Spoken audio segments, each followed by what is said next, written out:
ဘေးပတ်ချလေဘယ်ကိုပဲကြည့်ကြည့်ထနောင်းပင်နေစူးပင်နေချမ်းပင်နေခန္ဓာရပင်နေနဲ့ပြည့်နေတဲ့အညာလိုဒေတာမျိုးမှာကင်ဆွန်ဝါကိုစီးပွားဖြစ်စိုက်ထားတယ်ဆိုရင်မိတ်ဆွေတို့ယုံလားမသိဘူးဆိုတော့ဒီဗီဒီယိုထဲမှာကတော့ကျွန်တော်အဲ့ဒီဝါချံကိုပြပေးမယ်ပြီးတော့じゃဘယ်လိုမျိုးစိုက်ထားတယ်ဆိုတာကိုsharing လုပ်ပြသွားမှာပဲဖြစ်ပါတယ်ဘယ်ကိုရောက်တာလဲဆိုရင်ကအညာဒေတာစစ်စစ်လို့ပြောလို့ရတဲ့မြိုင်ဘက်ပေါ့ပခုတ်ကူမြိုင်ဘက်ကိုရောက်နေတာပဲဖြစ်ပါတယ်ကျွန်တော်ဒီဘက်ကိုကိစ္စလေးရှိရင်းနဲ့ဆိုတော့2ရက်3ရက်လောက်ရောက်နေတယ်ပြောရရင်တော့ဒီအညာဆိုတာကကျွန်တော်တို့စိမ့်လန်းမြေရဲ့မူရင်းအစခဲ့တဲ့နေရာဗျာ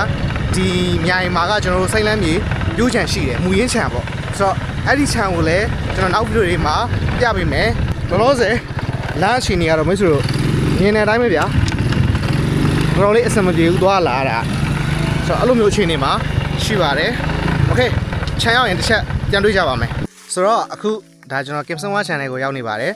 ရေအရန်ကြိုက်တဲ့ကင်ဆွန်ဝါလိုမျိုးဝါကိုပူလောင်ရေရှားတဲ့အညာမှာအခုလိုမျိုးစီဝါပြစိုက်ဖို့ရဆိုတာကအတော်လေးတော့ challenge ဖြစ်ပါတယ်ဒါပေမဲ့လည်းမိတ်ဆွေတို့တွေ့တဲ့အတိုင်းပဲဒီကင်ဆွန်ဝါစိုက်ခင်းကအောင်မြင်မြင်နဲ့ဖြစ်ထွန်းနေပါတယ်ဒီဝါစိုက်ခင်းရဲ့ကင်ဆွန်ဝါစိုက်ခင်းရဲ့တက်တန်းကပြန်၄နှစ်ဝန်းကျင်လောက်တော့ရှိပြီကျွန်တော်တို့ဒီဝါခင်းတရားတဲ့အဓိကရည်ရွယ်ချက်ကစီဝါဖြစ်ကိုမှတမာရိုးကြမြှစ်ထုတ်ဖို့ရအတွက်တော့မဟုတ်ဘူးကျွန်တော်တို့ကပြိုးဝင်ရောင်းတာဖြစ်တဲ့အတွက်ဒီဝါပင်တွေကနေပြိုးခိုင်းတက်ပြန်ထုတ်ရောင်းဖို့ရအတွက်ဖြစ်ပါတယ်ဆိုတော့ကျွန်တော်တို့ဘယ်လောက်ထိစူးစမ်းပြီးတော့ဒီကောင်တွေကိုမွေးထားရလဲကျွန်တော်မိတ်ဆွေတွေကိုပြမယ်ဒီမှာရေတွေ့လားမသိဒီကောင်လေးဆိုကျွန်တော်တို့ဒါရေသွင်းထားတာဒီမှာပေါ့မိတ်ဆွေတို့သိတဲ့အတိုင်းပဲဒီပခုတ်ကူလိုမြိုင်တို့ဆိုတာကရေအရန်ရှားတယ်ကျွန်တော်ဒီတောင်သူလုံးမယ်ယာတီတီးနဲ့စိုက်မယ်ဆိုရင်တော့မိုးမျှော်ပြီးစိုက်ရတာဗျာဆိုတော့တော်တော်လေးရေရှားတဲ့နေရာမျိုးဒါကမှကျွန်တော်တို့ကဒီကင်ဆွန်ဝါချံကိုအခုလိုနေရာဒီမှာတောင်မှဒါရေမပြတ်ပေးထားတယ်ဗျာဘယ်လိုမျိုးလဲဆိုရင်တော့ဒီမှာကျွန်တော်တို့ကိုးနောင်မှာမဟုတ်မြင်လားမသိဘူးဒီမှာပေါ့ solar system တက်ထားတယ်